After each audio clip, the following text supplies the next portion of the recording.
आदरणीय बंधुओं, माताओं व मेरी प्यारी बहनों, राधे राधे। आप सभी का हमारे YouTube चैनल जीवन की धारा पर बहुत बहुत स्वागत है। बंधुओं, आज हम इस वीडियो में भगवान श्री कृष्ण व उनके भक्त सूरदास जी की अत्यंत सुंदर कथा सुनेंगे, जिसे भाव व श्रद्धा पूर्वक सुनने सुनाने से ठाकुर जी की कृपा से भक्त का जीवन अति सुंदर हो जाता है, भगवत कृपा से भर जाता है और स्वयं ठाकुर जी उसका सहारा बन जाते हैं। कथा सुनने के बाद यदि आप हमारे चैनल पर नए हैं तो कृपया हमारे चैनल को सब्सक्राइब करें, बेल आइकन को प्रेस करें ताकि हमारी वीडियो की नोटिफिकेशन सबसे पहले आप तक पहुंचे। वीडियो को शेयर व लाइक भी जरूर करें। कथा के अनुसार एक समय की बात है, भगवान श्री कृष्ण के परम भक्त सूरदास जी को एक सज्जन पुरुष ने अपने घर भजन के लिए आमंत्रित किया। भजन उपरांत उन सज्जन पुरुष को भक्त सूरदास जी को घर पहुंचाने का ध्यान ना रहा और सूरदास जी ने भी उसे तकलीफ देना उचित ना समझा। उन्होंने अपनी लाठी उठाई और भगवत भजन करते हुए, गोविंद गोविंद कहते हुए अंधेरी रात में अकेले ही चल पड़े।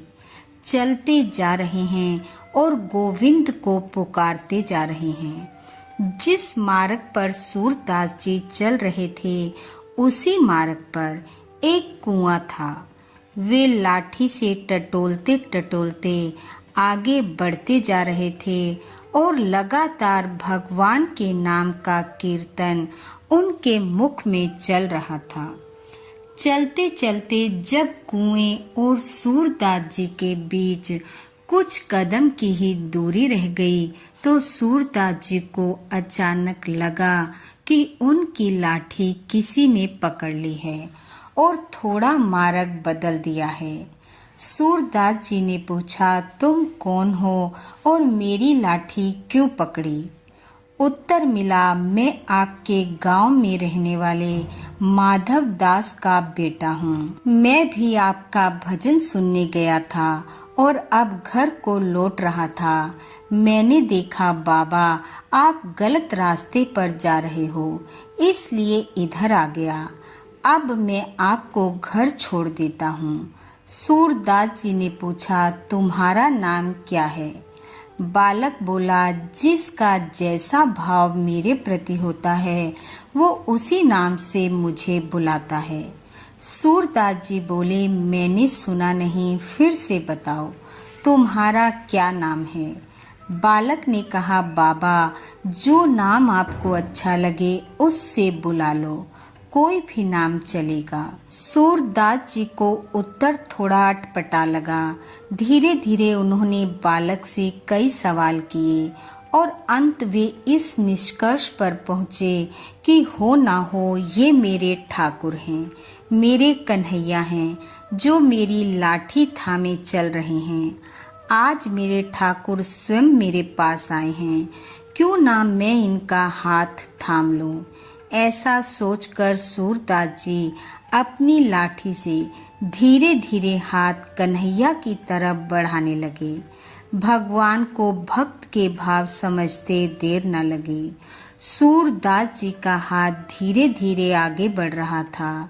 जब मात्र 4 अंगुल का अंतर रह गया तो भगवान लाठी छोड़ दूर चले गए और जैसे ही उन्होंने लाठी छोड़ी सूरदास जी व्याकुल हो उठे। उनकी आंखों से प्रेम की अश्रु धारा बहने लगी और वे बोले, कान्हा मैं अंधा हूँ और ऐसे अंधे की लाठी छोड़कर चले जाना क्या बहादुरी की बात है। और फिर सूरदास जी के श्री मुख से वेदना के यह स्वर फूट पड़े, हाथ छुड़ाए जात हो निर्बल जान के मोए, हृदय से जब जाओ तो सबल जानूंगा तोए। अर्थात मुझे निर्बल जानकर मेरा हाथ छुड़ा कर जाते हो, पर मेरे हृदय से जाओ तो मैं तुम्हें सबल कहूँ। तब भक्त वत्सल भगवान ने मुस्कुराते हुए कहा, अगर मैं आप जैसे भक्तों के हृदय से चला जाऊं तो फिर मैं रहूंगा कहाँ। आप इस मार्ग की बात करते हो, मैं तो आप जैसे भक्तों की उंगली पकड़कर भव सागर से पार ले जाता हूँ। बोलो भक्त वत्सल भगवान की जय। बंधु ठाकुर जी की अपार कृपा आप व आपके परिवार पर सदैव बनी रहे। आपका घर आंगन खुशियों से महकता रहे। इन्हीं शुभकामनाओं के साथ आप सबका बहुत बहुत धन्यवाद। राधे राधे।